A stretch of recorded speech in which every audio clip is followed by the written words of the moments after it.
1, 2, 3, pick it up, go! Mankind must put an end to war. A war will put an end to mankind. I did not have sexual relations with that woman. Well, I'm not drunk. I earned everything I got. Go! Go! Go! Go! Go! Go! Go! Go! Change will not come if we wait for some other person. Hey, political junkies. This is Elliot, and I want to jump right into things. We have a special guest here today, Rhonda Sitnikau, and everybody knows who she is. She probably doesn't need an introduction, but hello. Rhonda is here to talk about the Green Bay Area Public Schools. She is on the school board. She's been there about 6 months, and lots of stuff to talk about, so let's jump right into it.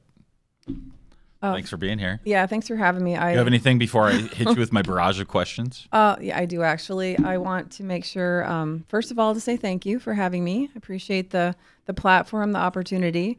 Also, I want to make sure that people understand that today I'm speaking on my own behalf, that I'm not speaking as a board in general. I'm speaking as an individual board member who was elected last April, handedly, by the way.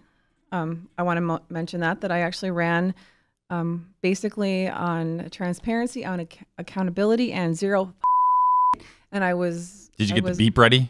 I was elected, and I came in first place, and that was great. And I appreciate that so much. And I want to make sure that I'm being honest and transparent, and all of the things that I ran on and campaigned on, I want to deliver, and I feel like I'm doing that. So today is part of that. I do not speak for the school district, the Green Bay Area Public School District itself, but I'm speaking on behalf of my own thoughts, observations, feelings, assumptions, everything, taking into account everything that I have been experiencing in the last 6 months. So this is kind of an update on what the last 6 months have been as a board member. I think it's great, and I appreciate you being here. So I think the first thing that I want to hit on is, I don't know if I'm going to hold this up right, but the 2018-19 budget book. It's called a budget book, by the way. Book. Budget book. So do you have any thoughts on that? Like, I'll try to dig out some questions. This is the thing that can be downloaded by anybody, though, right? Yeah, you can go to the district website and download the budget. So just for, I guess, clarification, we got the budget information, and then 48 hours, there was a public hearing. There wasn't a lot of time for the public to absorb that information. Nobody showed, by the way. I couldn't make it.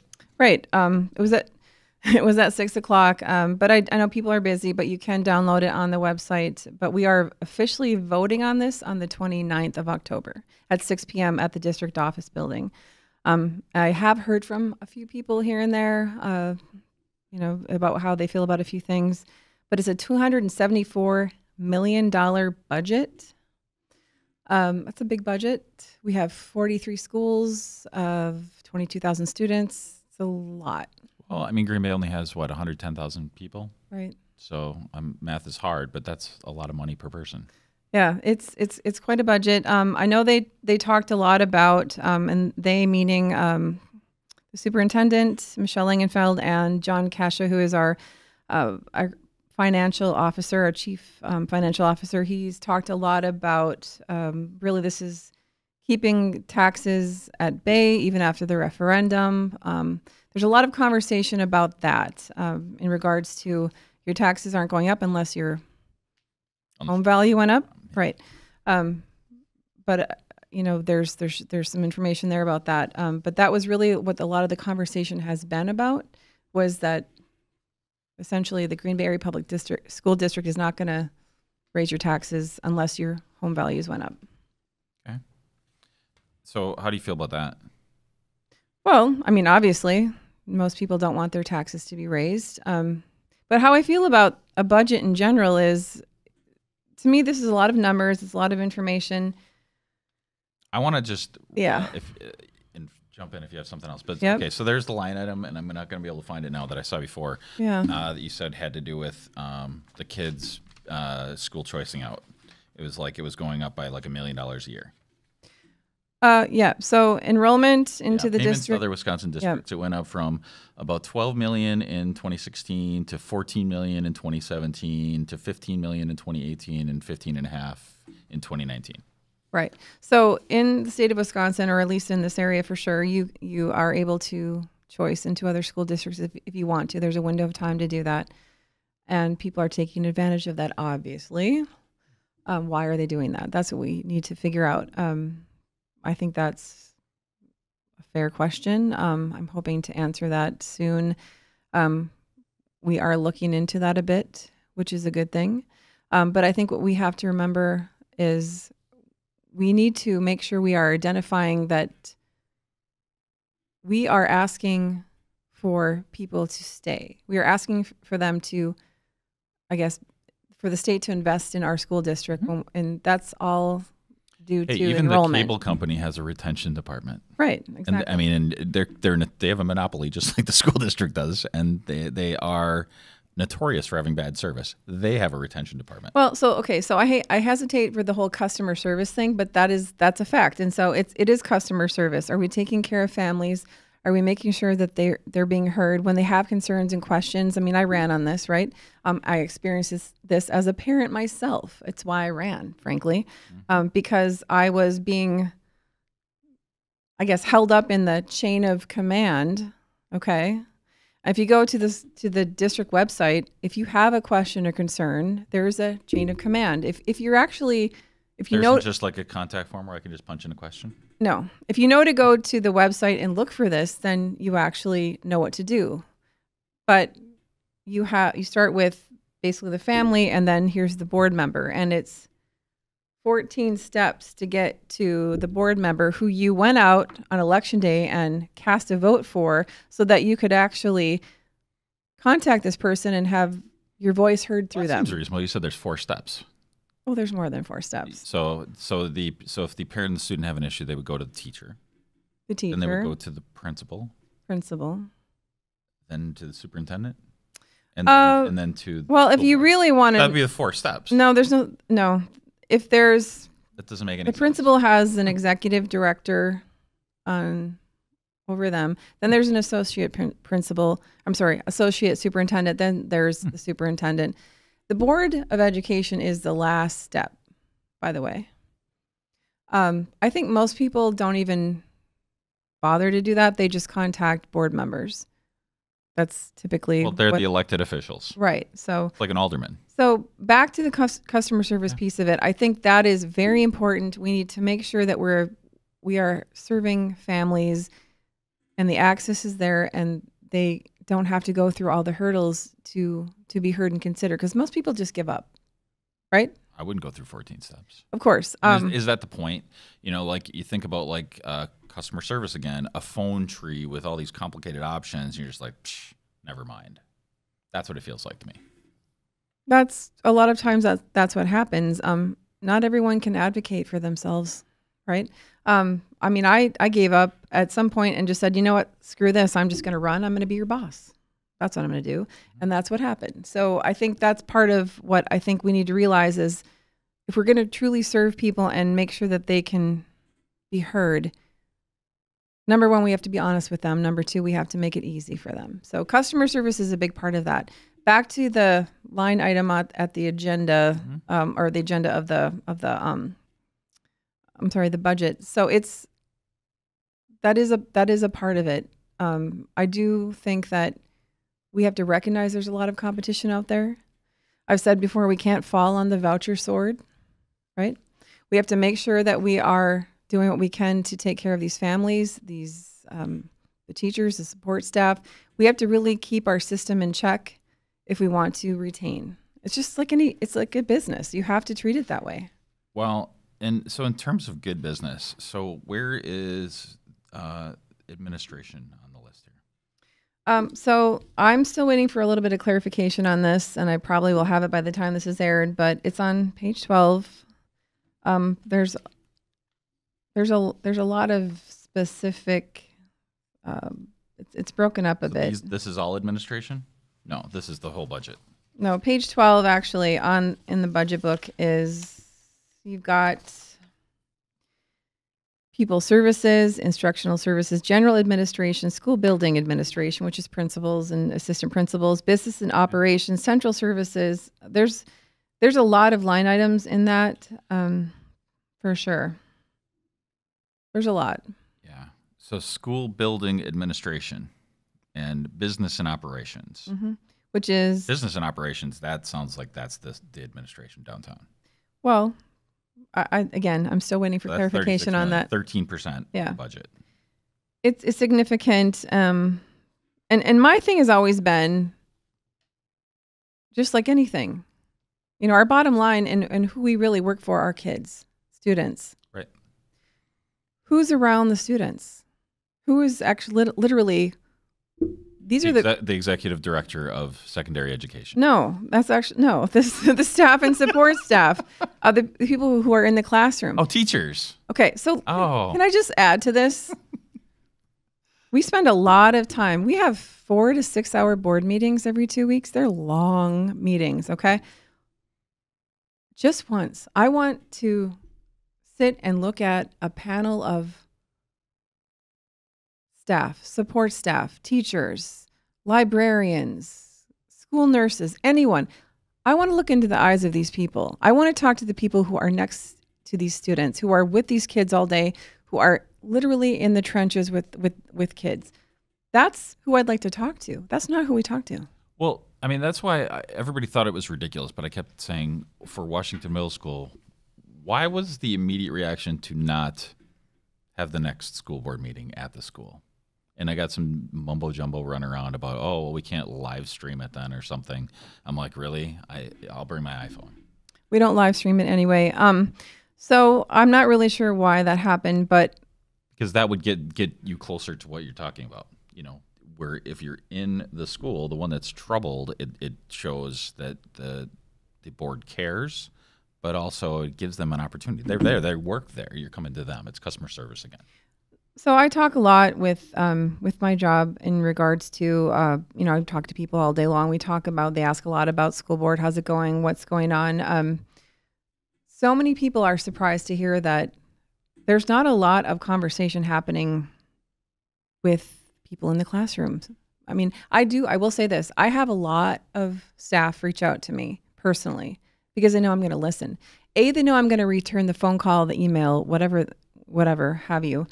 By the way, since the first day I was appointed, it was directed to me that it's better to let the board president or the communications director respond to inquiries through email or phone calls. What was the reason for that?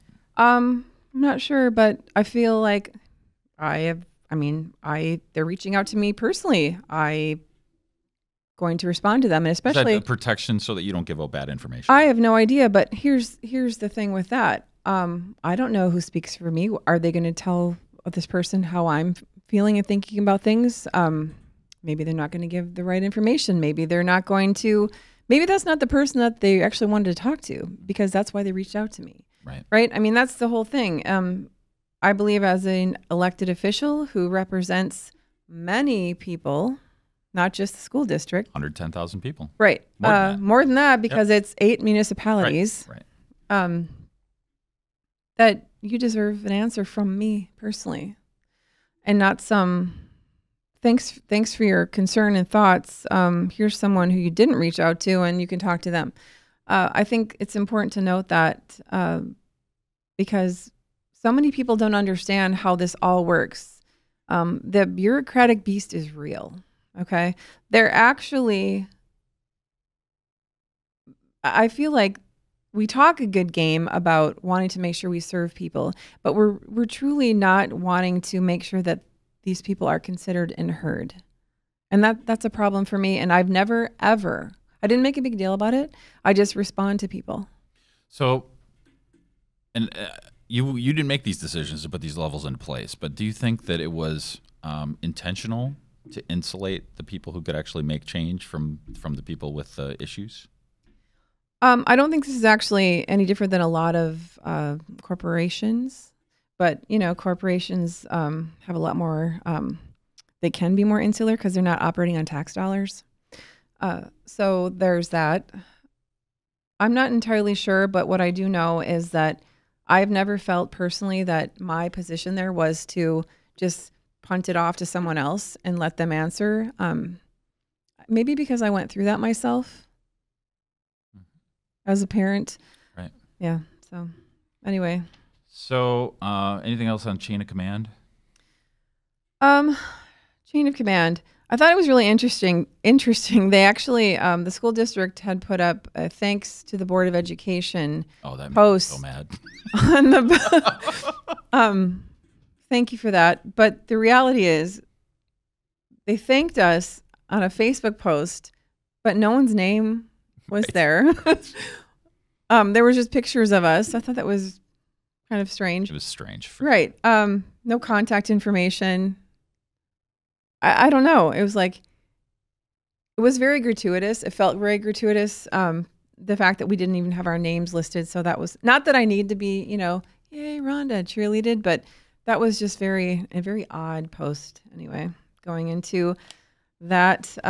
So do you think, so there's this chain of command and you talk about transparency and accountability. So are these people accountable? So when there's a short circuit in the system and it stops with a certain layer, the way things are now, if things don't get resolved, I mean, how is that tracked? Okay, so let's refer to the budget. Uh-oh. Okay, going. I'm not even going to get into all the other, because I feel like there's more we can add, but let's just go with general administration. Yeah. $4,652,000. Okay. Mm-hmm. So these are employees, and again, I know people like try to make this Rhonda's attacking us personally. I mean, there's been a lot of that. There was a lot of tears and why are you attacking us? We don't feel valued. Okay. We didn't name anybody yet. I'm not going to ever name anybody. I'm never naming anyone. This is a system conversation. Well, there's a lot of information out there that's not really accessible to the public. For instance, what are these jobs? What are these people that are away from the classroom that have a lot to do with your child's education and future? What is their job? What are they doing every day? How does it attribute to student achievement and success? Okay. When we were asked last January to approve and renew the contracts for another 2 years, this was my first foray into this, and I didn't know how this went, but I was shocked to know that I was given, I don't know, 50, 60, 70 contracts to approve. And I'm looking through and I'm like, what does the executive director on special assignment do? They make almost $100,000 a year. I think before I actually say yes to this, I should probably know what this person's doing and how they're doing. So, right? I mean, and again, not playing any individual person out of this, but these contracts you're approving, are they structured with any kind of incentives for success? I don't know. Nobody showed us the contracts. So first how'd you vote on it if you don't get to the contract? Okay, so getting to that. So we were asked to approve of this, and I'm looking through it. It was over the weekend, and I really have a lot of questions. And you're not supposed to be reaching out to board members because it's a walking quorum. Mm-hmm. I thought, well, I'll just handle this at the meeting, right? Silly me. That didn't actually happen. I remember wanting to hold the conversation or have a conversation, hold the contracts to have a conversation to, hey, what are these people doing? If we're going to hold people accountable, I mean, we hold teachers accountable every day and students, right? They're graded but we've got potentially expelled. Right. Oh, we'll get into that. There's all these people that have these jobs that you're telling me are so important and they're well paid. So is this a Nancy Pelosi situation where you have to pass the contract in order to see what's in it? I would not agree with that. And I tried to hold it, and I made a motion to have a discussion on this before we could vote on it. Well, that failed. That didn't go through. I think Ed Dorff and Andrew Becker were with me on that, and the rest of the board was, no, we're good. We're gonna pass this, and we don't need any conversation about this because, as it was explained to me in this meeting, before these were recorded, by the way. These meetings are now recorded. They call them special board meetings. It was told to me that that's not our job. That's not our job to manage the administration. So as a taxpayer with a little bit of knowledge, I would say that's the main job. Well, state statute tells me that is my job. So I remember having to trot that out, which I've had to do a few times. There's a nice board policy that was put into place in 2012 when Michelle Langenfeld came into the picture, that you're not supposed to, essentially you're not supposed to investigate, you're not supposed to manage, you're really just, But the state statute. So this is a relatively new policy. Well, I mean, 2012 was, right. Not that long ago. So that was there, but we know that most of us know that actually I'm really here to make sure that, I'm not just here to ride the coattails of everyone else and sit back and say, oh, what do you need? Okay, great. I'm here to make sure that things make sense. You know what? Maybe that $100,000 person is worth $200,000 and we're getting a great deal. But that, we need some transparency, right? Well, we haven't. Why aren't we talking about it? Right. We never discussed it. So it is a fact that the Board of Education approved of these contracts to be renewed and continued without any discussion, without any transparency, without any accountability. So None of that's it. the kind of thing that's considered gross negligence in the business world. So should there be some kind of a lawsuit? I brought up the fact that businesses don't operate this way, especially successful businesses. Businesses that stay in business don't operate that way. Well, successful businesses. And I was told, this is education, Rhonda. Don't be silly. Like, okay. And I can appreciate that to a certain extent, right? So there was this whole we need to run government like a business and, you get Trump. So that's... I'm not advocating for that. You're not advocating for that, but you do need to have transparency and accountability. And those two things go hand in hand. Where you don't have transparency, you can't have accountability. If you're going to make sure that your system is working for the most people involved, right? How do we not have accountability at the top? And the top being the where the people are making the most money, and typically they're not in the classroom. Okay, so to me the whole thing is very blurry, but it was told to me it's okay, just just trust and it's fine, and why do you have to talk about this? That to me was probably one of my biggest red when I hear flags. that just makes me want to dig in more. Right. Exactly. So I had a huge problem with that. I really and truly wished that meeting was not recorded. But that was, that's really what projected me to run a campaign on transparency and accountability. Because if we're going to fix a system and we're going to improve on all of these things we have to be honest. We have to meet it where it's at, right? But all of these employees, and this is nothing personal against anyone, but HR does that. Okay, that's nice. Well, who's managing HR to make sure that they're doing their job? We're trusting everyone, and if you do that, it adds up to the superintendent. Well, we're losing $1 million a year, so we have to be. We had maybe a cushion. Maybe we had $5 million extra 5 years ago, but as that number decreases, we have to be critical of these things. We're also losing teachers, good teachers, great teachers. That kills me. And support staff, people who are, and it's interesting, and you'll hear people throughout the district, especially in the cabinet. That's what Michelle Langenfeld calls her immediate, she calls it the cabinet. You'll hear people in the cabinet say, we don't understand why people are afraid to come forth with information, or, they're afraid to be honest. It doesn't matter if you don't understand it. It's real and it's there and it's happening every single day. Right. Well, that's it. So, and even as a board member, if you don't understand why, well, maybe you're not doing your job. You have to find out why.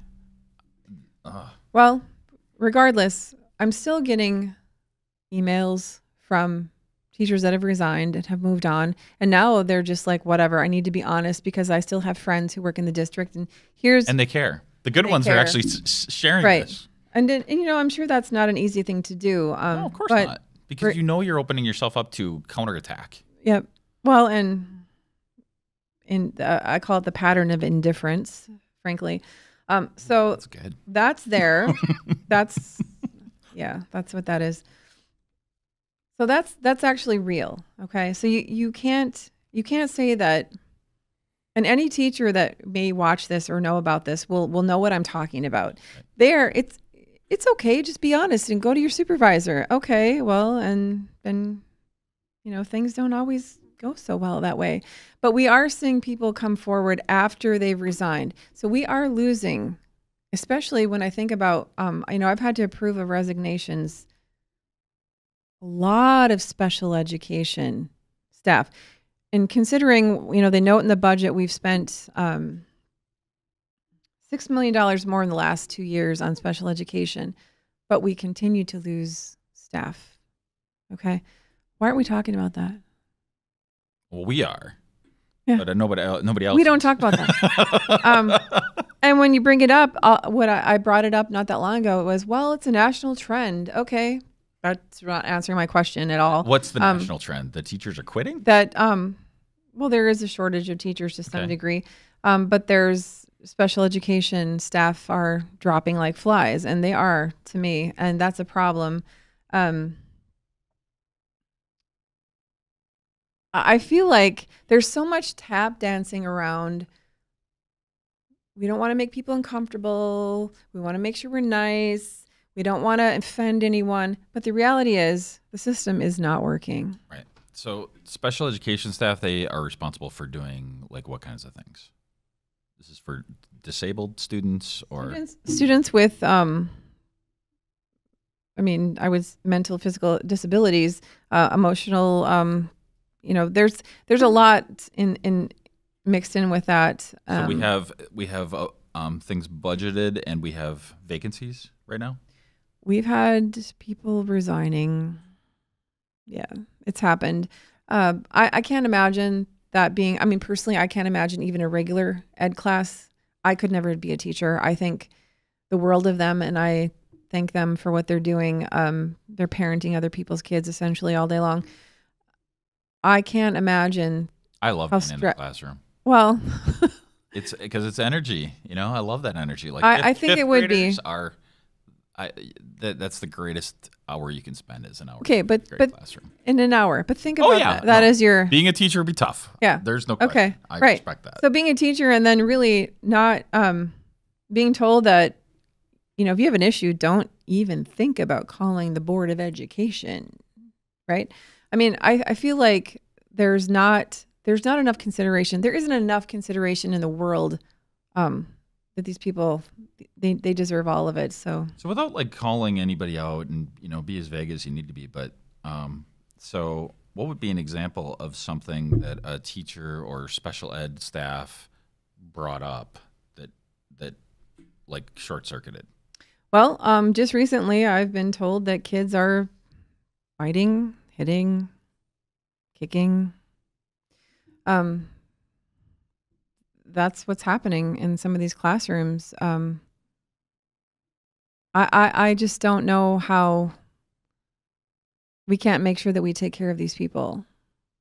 That's their own trauma they're dealing with every day. So in these classrooms though, so what's happening? Are the classes just melting down because these kids are disrupting them? Are the kids being dealt with in some way? Are they not being dealt with? Like what's kind of going on there? Well, most kids have their own individual education plan, an IEP, so that they can be handled appropriately for them. All students are just special ed? No, special ed students who are identified. But what are we doing to make sure a teacher is one person, right? She might have support in there. She might not have support in there. What are we doing to make sure that she's supported, he's supported, to handle what's going on every day? Why am I getting phone calls about this? What is your supervisor not doing to handle that? That's the point. We have a chain of command, right? And they're supposed to follow it. When they do follow it and they get roadblocks to nowhere, well, they don't want to quit their job. They want to stay and do what they're doing. I'm just wondering, like, what would a teacher be bringing up that would have to go through the chain of command? Like, I'm thinking, okay, it's a budget thing. So, like, I'm making a request to increase the budget. I mean, to me, that should almost go right to the board. So what are these other things that there's this process for? Like, why is there a process? Actually, back it up and talk about going right to the board. What do you think actually goes right to the board? Because not much does. Well, I don't think it does. I mean, that's what I'm saying. But like, if I was a teacher and I'm like, I'm running into a roadblock. I'm teaching a computer science class, and we have 10-year-old computers, just as a thing I'm familiar with, right? So I could see talking to the principal, maybe somewhat informally, because this is my coworker in a way, right?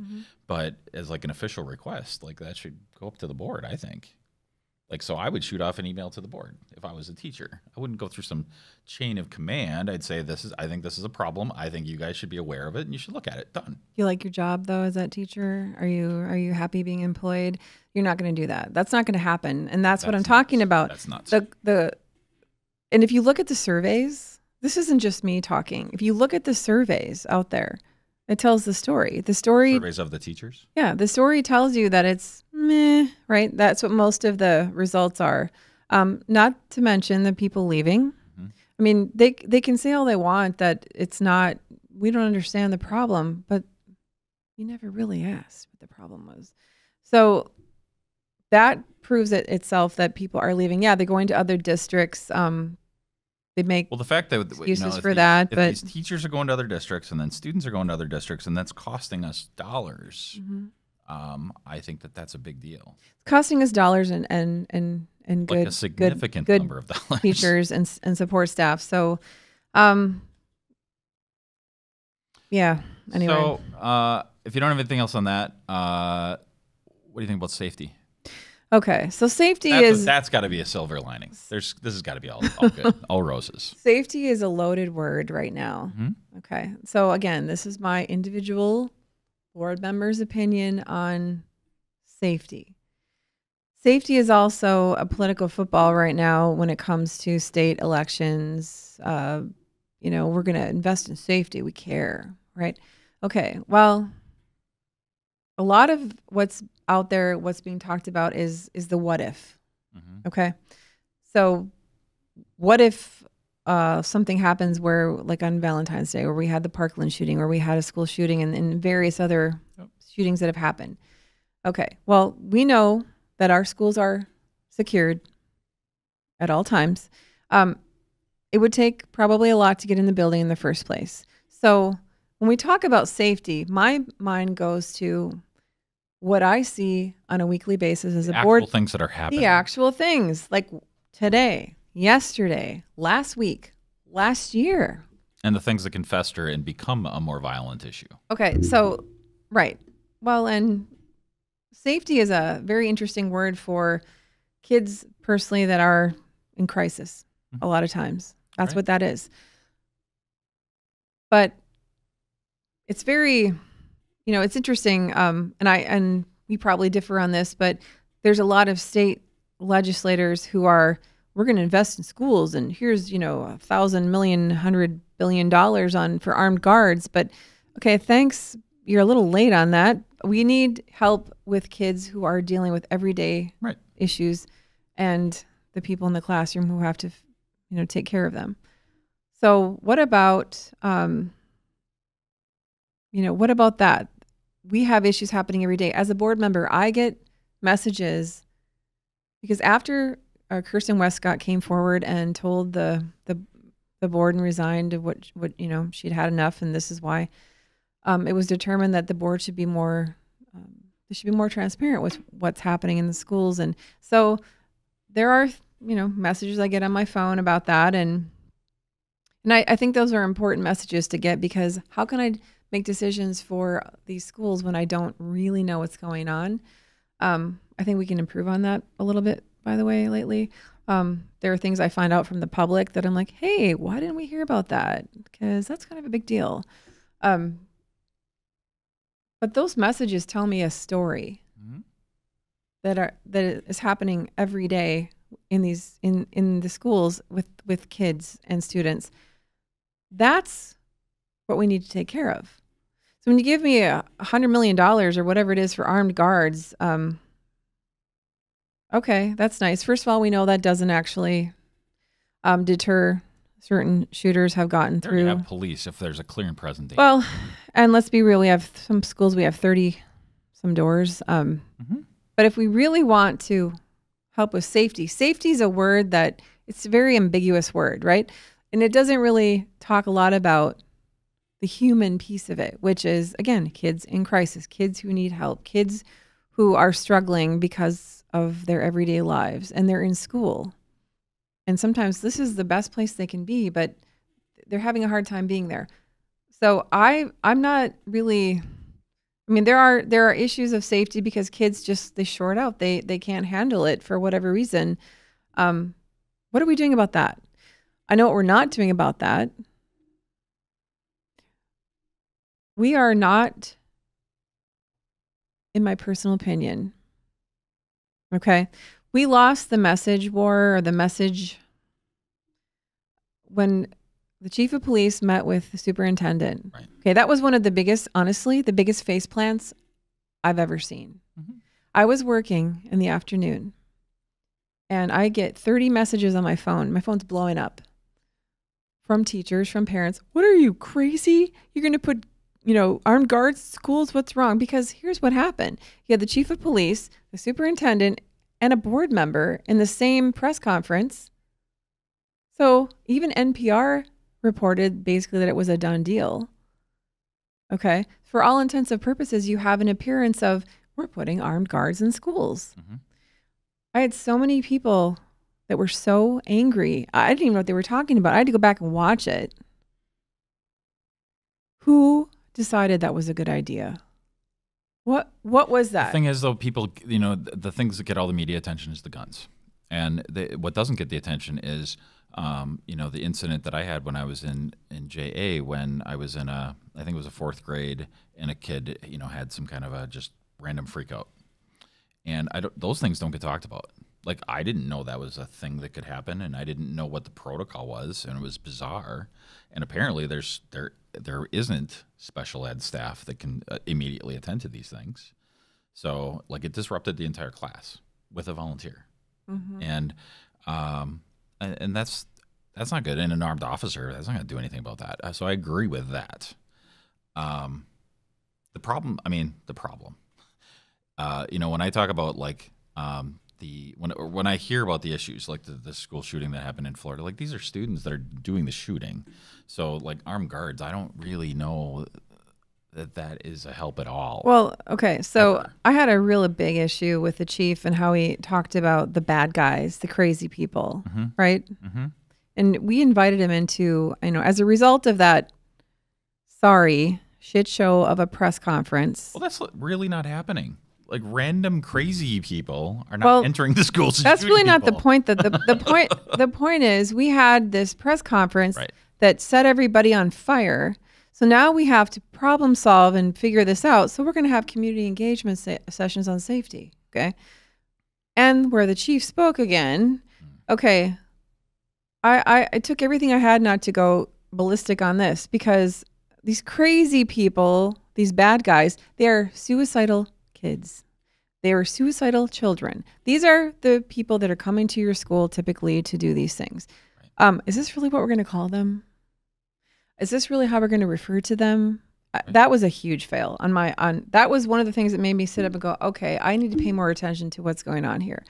That alone. But that was an opportunity for the school district to say, okay, we're going to take the reins on this, right? We do have safety issues, but they're already happening in the schools, and this is what's going on. And so instead of inviting the chief to come in, because we all have to be in this, crunchy granola, we all get along and it's fine, nobody's going to rock the boat, right? We're not going to own this message. We're going to just let it keep going. And we're going to let people think that we're actually going to put armed guards in the school, and we're actually seriously considering it. Okay? Finally, at one meeting, I said, can we put this to bed? I finally had to say that. Can we actually take a vote on this? Because this is going to go on forever. Yeah. I it's have like the opposite feeling nobody about the schools. I think we need to have more people in the schools, not locking more people. We need to have more people in the schools. We need to be more honest about what's going on in our schools.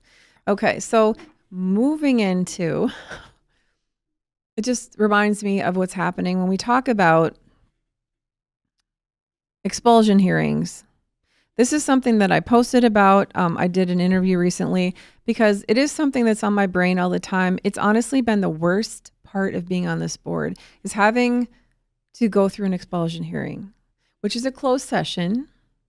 By the way, can we touch on closed sessions? When I first was appointed to the board,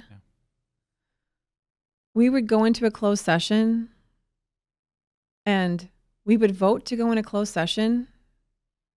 And then we would get into the room and then we were given the agenda. And after a couple meetings of that, I thought, okay, this actually isn't even compliant with the state statute that says we need to be able to look the public in the eye and say, guess what? I see an agenda item and I'm telling you on record that I'm going to go in and talk about this because it's necessary. Okay. Like so, so these are things that would be like a sexual assault or like a specific student that would be named otherwise in the open, right? Yeah, but I mean, there have been a few things that I thought, hey, when are we going to start talking about this in public? You know, contracting out builders, just sometimes really benign things. Anyway, so that I brought that to their attention and said, you know, I'm not really interested in doing this anymore because this isn't right. To the point where I actually voted no to go into closed session at one meeting, and it was, what are you doing? But sorry, we need to be able to tell the public that, yes, this constitutes a closed session. There was a state statute put back in 2007 that said you have to be more specific, which now we are compliant, I feel, and I'm happy about that.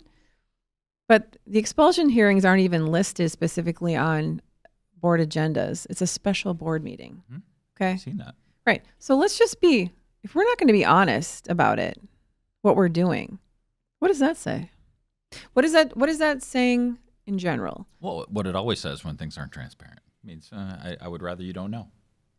I'd rather keep it on the down low. Interestingly enough, and again, let me just reiterate. How often does that happen? An expulsion hearing? It's been happening way too much. And their expulsions are a special kind of hell, by the way. Seriously, it's horrible to have to sit through that. So there's four high schools and 5 middle schools, and so like 9 a year, right? Like 1 kid from each school a year. I think there have been 9 since school started 2 months in. There's been a lot. There's been far more called in the 2 months the school started than the entire time I was on the board from November to June. And that's a problem, for sure. Yeah. Is this a discipline crackdown? Like, I don't know. Like Washington Middle School? Like, I mean, we've never talked about it. We just get asked to come and show up. The thing, okay, so yes, you have things that kids can't be doing in school, and I get that. But when we talk about expulsion hearings, we think about, you know, we get information about their lives and what's the, you know, what's the history of attendance, the behaviors, all of that.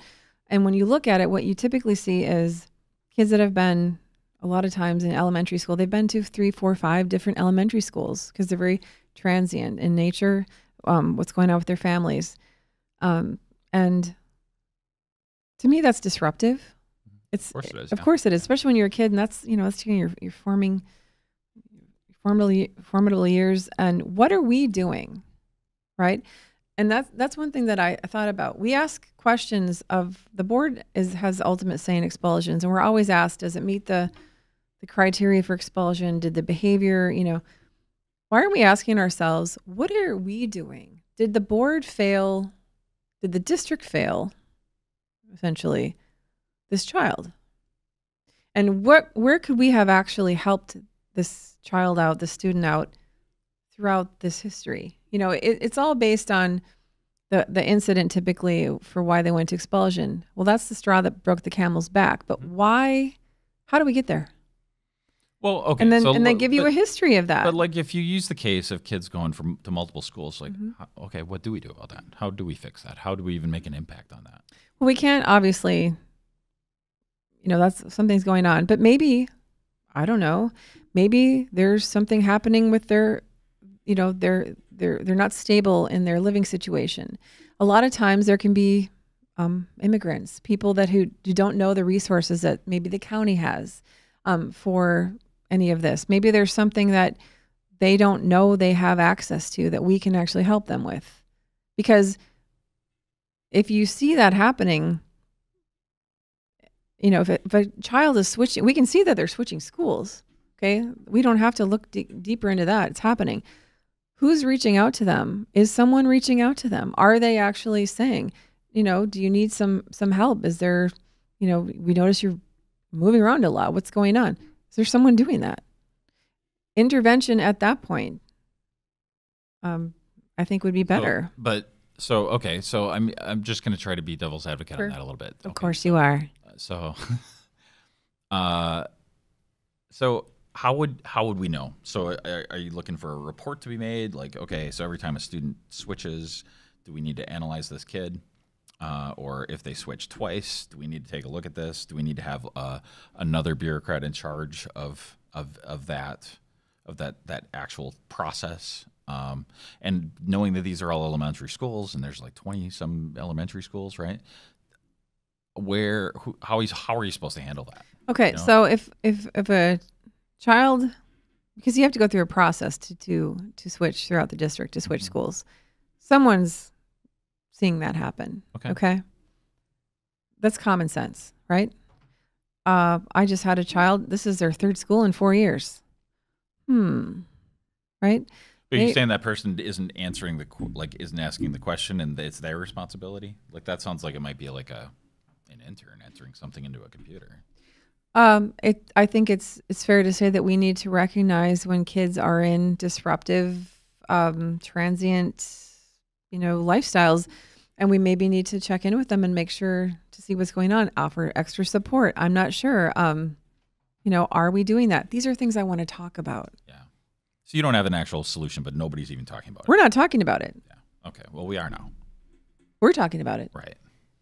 Okay. So the last thing that I guess it was sort of on my list, and then we can close out or have anything else you want to mention. But so, what's the update on Washington Middle School? Sure would love to know that. So there was some $400,000 thing written out to some consulting company, right?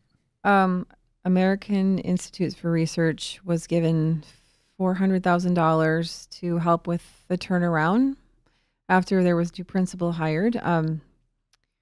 I did not vote for the principal. I did not vote for the $400,000.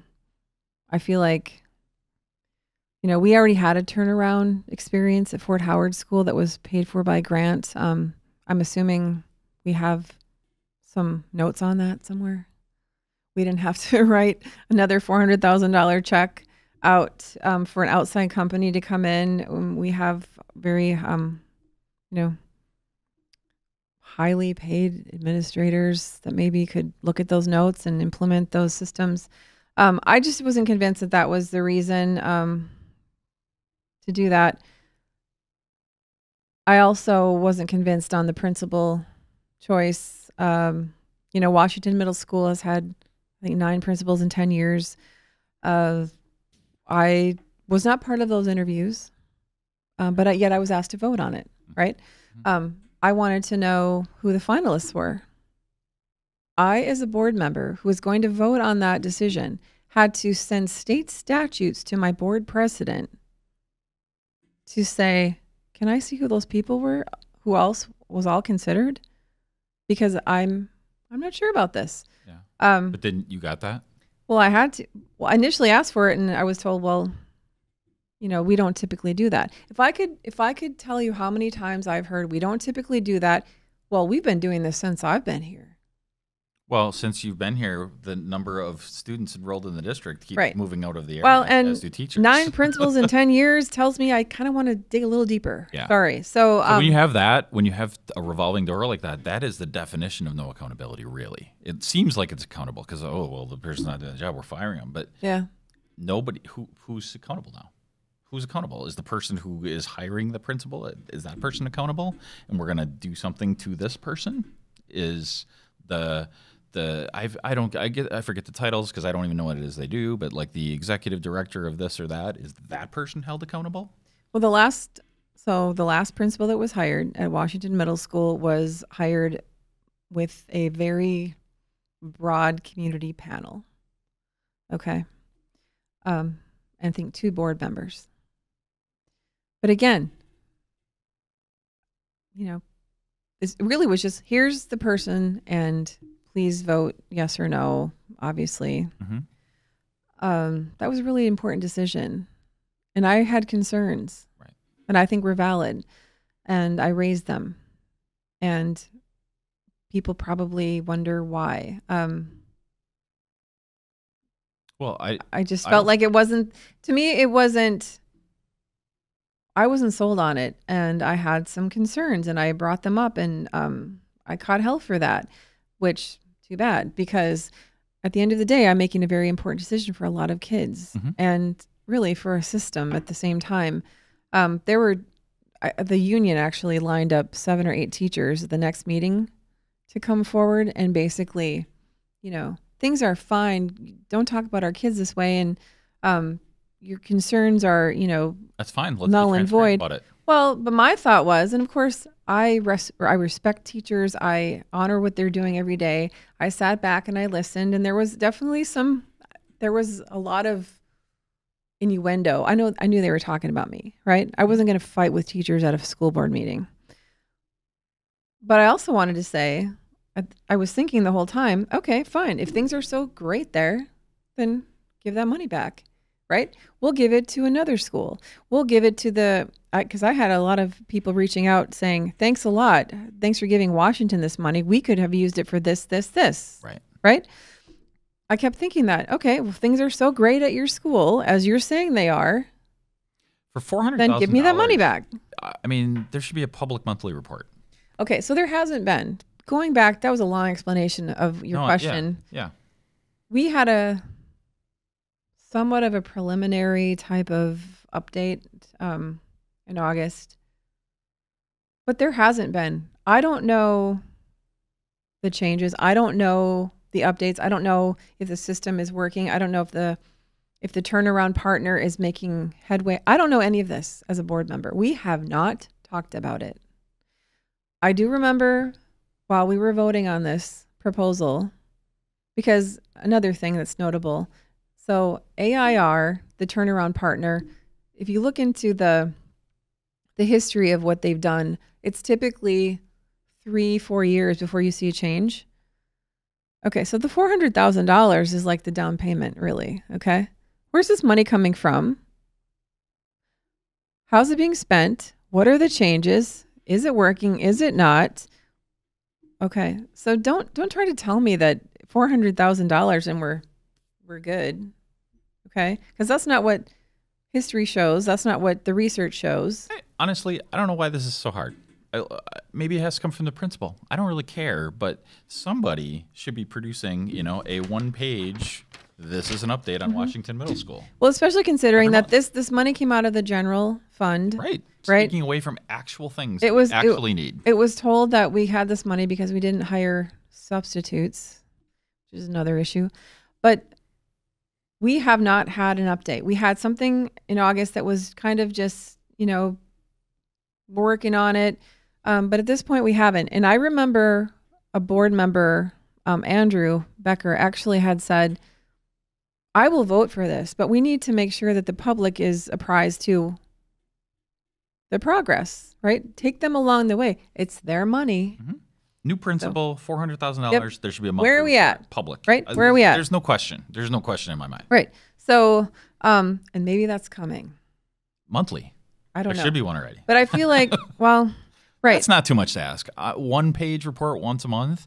And, after the first one, it's basically filling in the numbers or whatever it is we want to be updated on. And you come in and maybe you got to give a little presentation or you can record a little video. I mean, we're not in the Stone Age here. Well, we handed off a lot of money to an outside entity to come in and fix what's going on there. Well, what does that look? They should be offering the monthly report.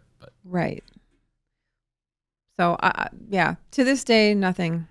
There was that little ditty, and then there's been nothing at all. There's been no discussion at all. So now we're another 2 years that we kicked down the can, and we're failing just entire generations of students. They're only in this school for 3 years, right? So, like an entire cycle of students is going to make it all the way through before anything is fixed of any kind. And we know there's some systemic problems there. We know that. We know that some of it's poverty or whatever, right? But we need to know what we can fix. We need to know what we can't fix. And we need to get moving on it. We need to be really honest, honestly. This is really what we need to do. We need to be honest about what's going on in our schools. And we're not. I'm sorry. We're not, right? That's why I'm here today. Not. I ran on transparency, so here I am. That's the point, right? We need to make sure that people are understanding what's going on. We are spending their money. They're trusting us with their money and their children. So we're not a private company. We need to make sure that we're being honest about that. What is it? Like, I'm trying to think how many, 700,000 students, LA Unified School District, okay? Significant issues with their discipline, student achievement.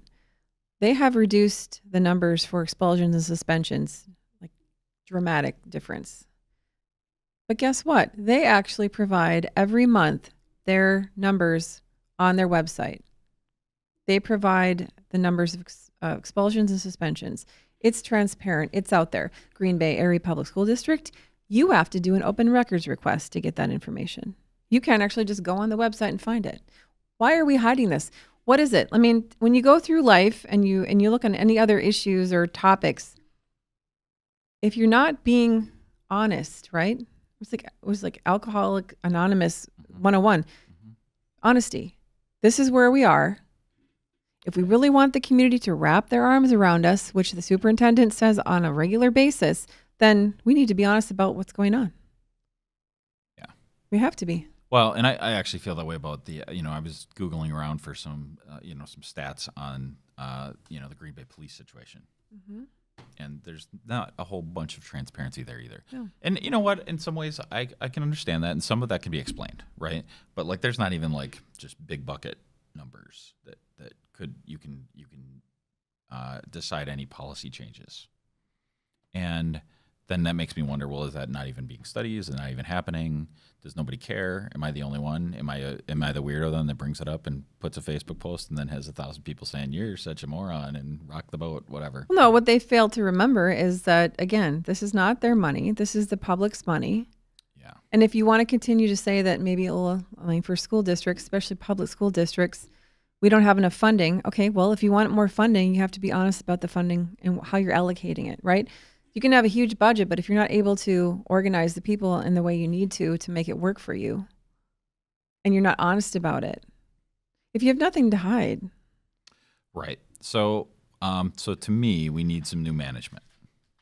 So coming from somebody with experience, if somebody was deciding to run for school board, what is the process that you would recommend they go down?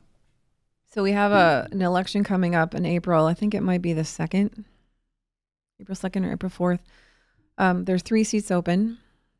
Ed Dorff, Brenda Warren, and Christina Shelton, who was just recently appointed. These will be the seats that will be up. The end of December, you have to turn in signatures and paperwork, which you can get at the city clerk's office. You can go online as well. But I think what's important, I think, at this point is, how do I say this?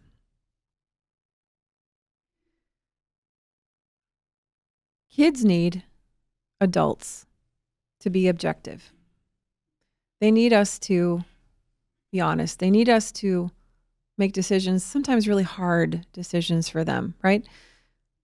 We need people who are objective. I think there's a limit of time you can be there before you naturally just become subjective and you get to know people. You get some relationships built there, and then all of a sudden you're making decisions. You don't want to make these people feel bad, right? Kid's over there waving his hand saying, "Hey, help me out here." Teachers are saying, "We're struggling," but I don't want to piss off, this person that I know so well that's essentially in charge. I think we have to take a hard look at board members in general. I'm thankful that people are they're paying more attention. I get a lot of crap for being so honest and so out there with this, but finally people are paying attention. I think they've always wanted to pay attention. Not everyone, of course, right? But I mean, we have a lot of politically interested people in our community, a lot, and I think they just haven't been given access. I mean, yes, they can take it upon themselves to go to one of these 5-hour meetings, right? But I've been to some of these. It's excruciating. It's terrible, especially in the summer. It's 8,000 degrees up there. Mm-hmm.